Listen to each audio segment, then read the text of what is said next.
Valve uses the same iteration of the Source 2 engine for all their games. This means that when they make changes to the engine's core or dev tools for one game, those changes eventually sync up with their other titles. Source 2 relies on presets that determine which features and tools are enabled or disabled, and these presets are defined in the game's main text config using the game feature set parameter. The list of all available presets for the engine is stored in the resource compiler DLL file, and in the past, presets for new games popped up during their early phases of production. For example, on June 12, 2018, a preset called Citadel appeared out of nowhere.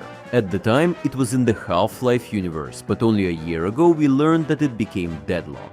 According to Jeff Keighley, in his interactive book about the final hours of Half-Life Alyx, a small team at Valve worked on a new experimental title in complete secrecy. And now we know that it took 6 years from its first mention to the closed alpha. Similarly, when the official tools for Half-Life Alyx were released, a Counter-Strike preset showed up, which ended up being used for CS2 3 years later. It's worth noting that a preset's existence doesn't guarantee a game's release, since the list also mentions a cancelled project codenamed RPG, which was a single-player Dota game featuring X as a main hero, and a Left 4 Dead preset for an open-world game. Besides adapting the code for the new engine, the devs also created a small tool called Source 1 Import to automate the process of transferring game assets like textures, models, particle effects, animations, and more. Each Valve game on Source 1 has its own features and uses materials with unique shaders and parameters, so to handle this properly, they use presets to specify which game the assets are being ported from. And this lets us figure out which games they've recently touched. For instance, at the release of Half-Life Alyx, even before the official tools, we knew that it wasn't just some generic Counter-Strike, since the Source 1 import config was packed with checks for very specific CSGO assets.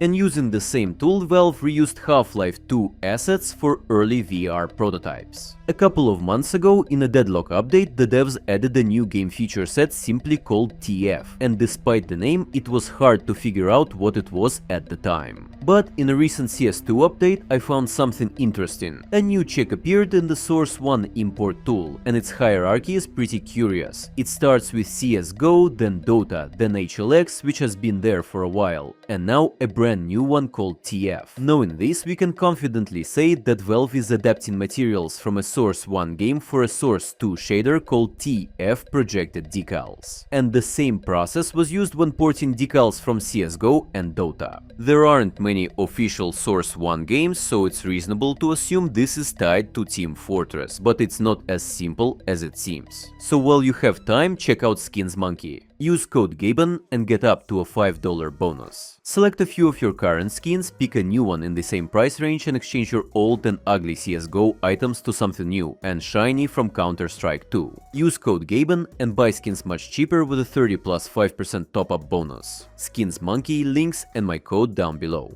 The first thing that might come to mind is a TF2 port to Source 2. But the issue is that in the early days of Source 2, Valve already ported most of their key Source 1 games to the new engine, which is kinda confirmed by a leaked screenshot from an internal directory where many projects have an imported postfix. So it is likely a new project that is using Team Fortress 2 assets as placeholders, much like how HL2 assets were used in Half-Life Alyx. Interestingly, a project codenamed TF was mentioned in a February 2022 leak alongside all existing Source 2 projects. The same leak referenced Steam Pal, which later became known as the minigame Aperture Desk Job to showcase the Steam Deck's capabilities, kinda confirming the legitimacy of the leak.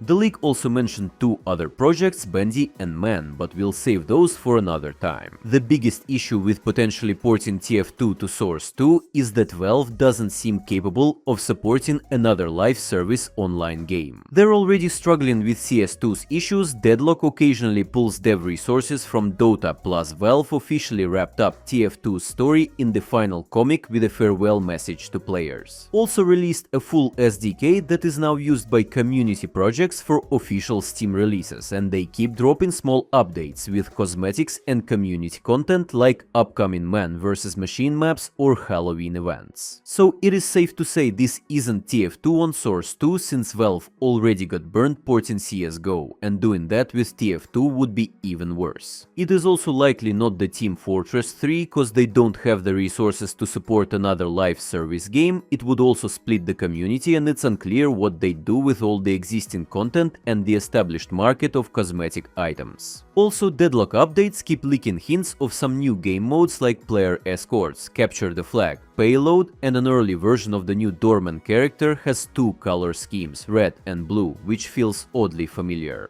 So what could this actually be? In early 2025, I heard rumors that Valve was prepping to release a new virtual reality headset called Deckard, bundled with a few in-house tech demos to show off its features, similar to Desk Job for the Steam Deck. The problem is the headset's release was planned for this year, and despite delays due to new US customs tariffs, the timeline doesn't quite line up. Mentions of CSGO and Citadel appeared long before their releases, so it's likely the TF project is in early development and could be cancelled at any moment. Even more, Citadel started as a project in the Half-Life universe, then morphed into its own Neon Prime world and eventually became what we now know as Deadlock. Valve is in the full steam ahead mode right now, with new hires eager to make new games since the engine is finally in a good state and the HLX development is wrapping up. I couldn't dig up any solid info on the TF project, but I have reason to believe that after the next Half-Life, the devs might try reviving the open-world Left 4 Dead concept. To sum it up, at best we're looking at a single-player or co-op game that might not even be tied to the Team Fortress universe, since its story is officially done. At worst, it's just a small tech demo for the VR headset or something that gets outright cancelled. So leave a comment with a sandwich emoji if you watch this far.